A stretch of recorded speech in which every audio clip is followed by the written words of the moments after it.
to talk about how to be a great yoga teacher. Now, I'm not saying I'm the best yoga teacher on earth, but I have had a lot of great successes in my life thus far. My classes are in great studios, they are all busy. When I release a retreat or a workshop, they sell out pretty quick. And also, I feel like I've got a really strong base of regular students that come back to my classes literally week after week. Maybe I have a couple of things that I can share with you. So I was thinking about how can I structure this video in a way that'll make it really easy for you to remember all the different steps that you need to use in your classes to build and attract a great following. And what I remembered was my friend Alex Icon, he actually helped me with this channel. Like without him, I wouldn't have a lot of the stuff that you see today. And so I have linked his channel in the description box so you can go and check out his stuff. But he taught me an acronym, and actually it was about building a YouTube channel. But when I thought carefully about that acronym, I thought, do you know what? This is really powerful stuff for just being a yoga teacher. So I wanted to share it with you. It's called QVCA. Q is all about quality. And what I found personally for me when I was teaching my classes is I had to deliver quality content to the students. I wasn't the kind of person who could just rock up, do the same old thing as yesterday, not put effort into my theming or my content, and just expect people to turn up and enjoy it. Quality was something that I really had to deliver at a very high level. I had to come well dressed, I had to come with great music, a really great class theme, and I had to deliver it in a great way. And quality, I think, is something that I'm not naturally good at this. Like I kind of am someone who just makes stuff and just puts it out there. But the more I thought about it, the more I thought about my YouTube channel, my Instagram, my classes, my workshops, the more I sat down and I planned, the more success I got out of running from all these different mediums. So the first thing from this little acronym that I want to share with you, if you want to be a really great teacher, give quality a go, assess where your quality level is. Are you really putting your best effort at your quality, or maybe can you up your game a little bit?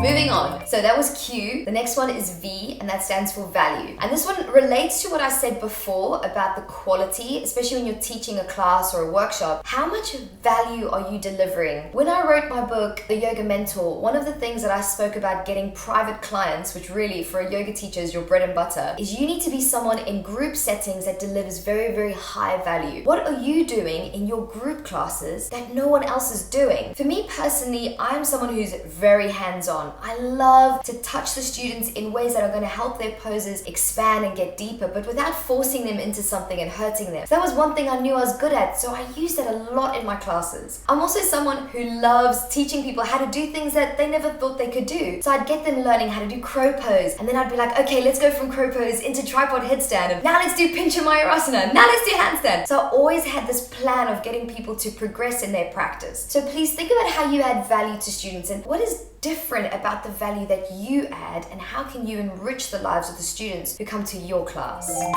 Quality, value. The next one is consistency. Now, consistency with something like a YouTube channel just means you're putting content out weekly. For me as a yoga teacher, what I found worked really well with a theme of consistency is to create a class that has some elements which people are used to seeing in your class. So when they turn up to your class, they're like, oh yeah, we're used to doing this part at this time. Like for example, I like to start my class with a mini meditation. Then we do a few little mobilization techniques just to ease into the body. Then we do Surya Namaskar, a sun salutation with jumps. And then we do a sequence which is random, and that random sequence always involves some handstands. So I kind of have some level of consistency. And then to throw in your surprises around the consistency, because people like to know what to expect. That's why franchises like McDonald's do so fantastically well, because McDonald's has that consistency. They have their special burger of the month, which people love to go and support, but they kind of know what to expect. And that's why a franchise always seems to do really well in society. So think about your class. Is it completely random and completely different every time? Or have you got something about it which is like a theme or something people can expect? And then you can throw in a few little surprises around that consistency. If you're thinking, not sure about this one, try it out and let me know if it has any difference or if it makes any difference to your following.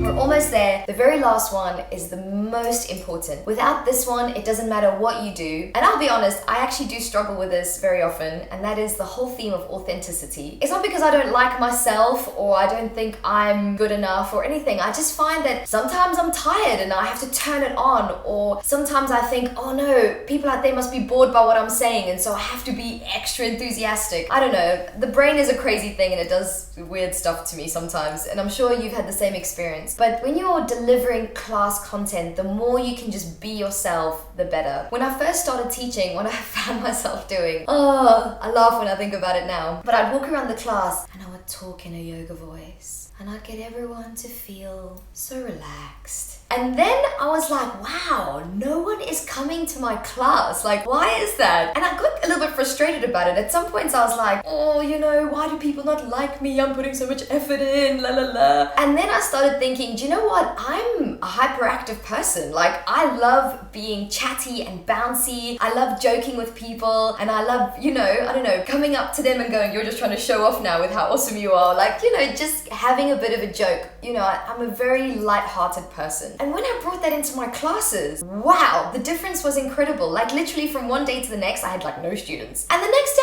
my classes were full all the time. So if there's just one thing you're gonna take away from this video, is just be yourself. If you're crazy and silly and quirky and you do weird things, just be yourself. Do those crazy, weird, quirky things. Because very often people relate to that. They don't relate to the smooth yoga voice unless that's really you. So those are the 4 things: quality, value, consistency, and authenticity. Remember, the most important one is be yourself. You're already beautiful and perfect exactly like you are. Remember if you enjoyed this video, then please give me a thumbs up. Give me some comments down below. What makes you a great yoga teacher if you are a teacher? Maybe some other teacher out there will also want to hear what you've got to say, and you can share your feedback with them in the comments box. And then if you are wanting to practice a full-length class, you're like, what's all this talking, Celeste? I need to move my body. Then click on the link that's appearing now. It'll take you through to some full-length classes. I love you guys so much. Go out there, be yourselves, be awesome, and I'll see you very soon on the next video.